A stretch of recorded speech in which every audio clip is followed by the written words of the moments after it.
Psychology has psychology has dominated the world of thought, of cognitions, the world of, well, cognitive theory, psychological theory, relationships, behavior. That has been our domain for quite a while. That's been our specialty, and this is how we have been relevant to the world. This is how we've been relevant in contributing, hopefully, to making the world a better place. Thought, relationships, behavior, and we do this through our theoretical constructs. So we have owned the world of mental health. This has been our domain, and really thinking about mental health as a lot of times as a thinking problem, as a cognitive, some sort of deficit or behavioral problem, maybe. So we have owned this space, and we have looked at things as cognitive and or behavioral problems, and that's been kind of it. We haven't really contributed anything brand new as far as psychology goes, I don't think, in quite a while. Now, the theories change of therapy, or the process of therapy changes, yeah. But really, when it comes down to it, we've traditionally looked at change as a thought problem or a behavioral problem. And as therapy has become more and more relevant, it seems like mental health, I haven't looked at stats, I don't know, but it seems like mental health, especially after and during this pandemic, has taken quite a hit. There's a lot of need out there. So you would think therapy's become more relevant.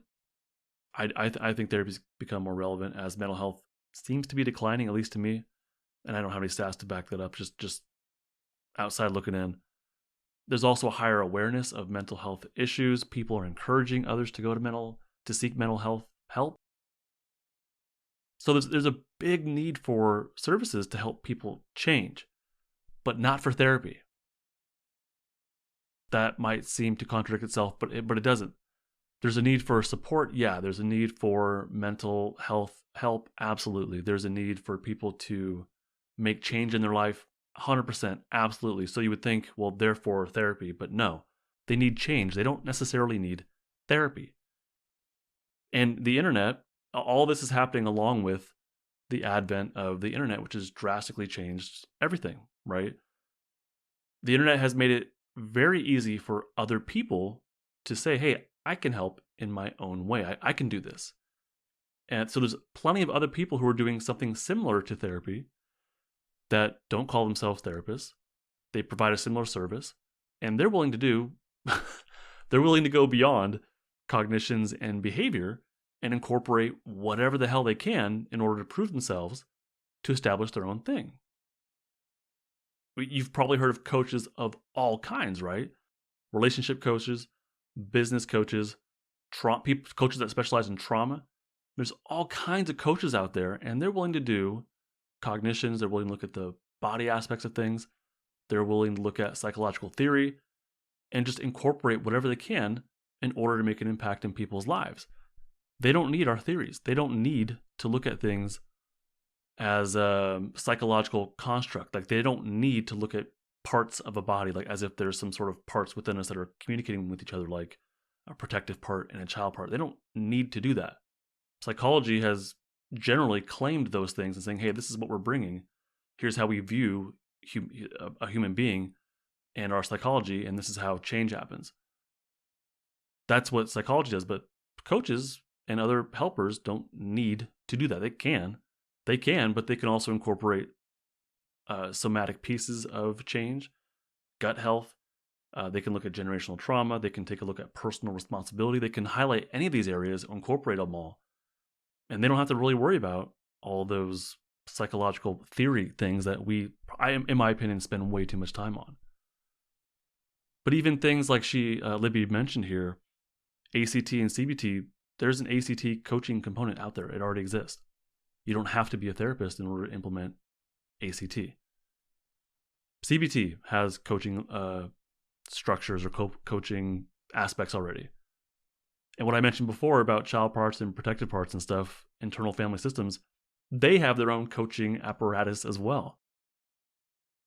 So our relevance in my opinion, dwindles because we have been so focused on theoretical constructs, thinking as the problem or behavior as the problem, and really slow to incorporate somatic pieces of it. Even somatic experiencing from Peter Levine, that's not coaching. I wouldn't call that coaching. It's a modality that focuses on trauma in particular. But you don't have to be a coach for that. You don't have to be a therapist for it either. You could just be a person who says, hey, I've taken this training. I've gotten this certain level of proficiency in it, and I'm offering my service. And I'm not knocking coaches. I'm not knocking SE practitioners whatsoever. What I'm actually probably more knocking is therapists who have been really slow, like Libby says, to bring in other pieces that could be helpful. Somatic experiencing has been around for decades. That's been around. That's not new. So this information has been out there. The somatic information and how that can be relevant to therapy, that's been out there. That's been out there. I didn't get that when I was in therapy school. I graduated in, I want to say like 2008 or so. That was not an aspect of my schooling at all. I had to learn that after school. Now, I've heard from some students that listen to the podcast or follow me on Instagram that they are getting more and more of that. That's great. But this information's been out there. And yeah, therapy has absolutely lagged when it comes to the somatic pieces of change. So now we're in this position. This is just me going off, really. Now we're in this position to where we are no longer special. Therapist, I think, had a pretty special role. Psychology, there was a special thing that we did to help individuals, to help families, whatever it is, to help people who needed change. They needed to go to someone, a change agent, we'll call them that. But now change and being a change agent is not exclusively ours. Like, and especially when it comes to the somatic piece of the pie, when it comes, when it comes to change and the somatic pieces of change, we definitely do not own that. And because it's just biology. When it comes down to it, it's really just some basic biological stuff. And then accessing that through mindfulness, being able to attach your conscious self to the somatic self, as if they're two different things or not, but just conceptually, I'll put it that way. So there's a very low entry point to this. Anybody can do this. And I think that's been part of the reluctance for psychology to implement this more and more, is that it's not special to us. Very low entry point. There's no diagnoses to worry about, no complexes.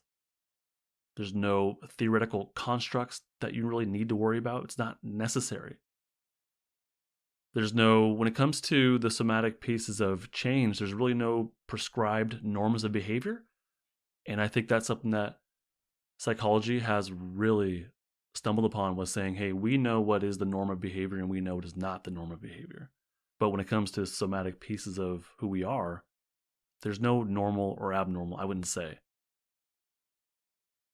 I think it's more about what is ideal for survival, because it's about survival. When we talk about biology, it's really evolution and survival. So what evolved within us that was more ideal for surviving in those conditions? And how does that affect us now? It's not really about, here we are the arbiters of normal and not normal, and now we are deciding what is normal and not normal, or what is normal and what is disordered. That's not necessary. And so our relevance in dictating what's normal and not normal, it's not really there anymore. So yeah, I can see why psychology in general has been reluctant to adopt the somatic pieces of change. It's not about diagnosis. We don't get to hide behind our diagnoses anymore and say, hey, we know more than you, and here you go. We are not the experts on your life. We are not the experts on your biology. And that makes us less special. So yeah, I could see why the field of psychology would be reluctant to take on these somatic aspects.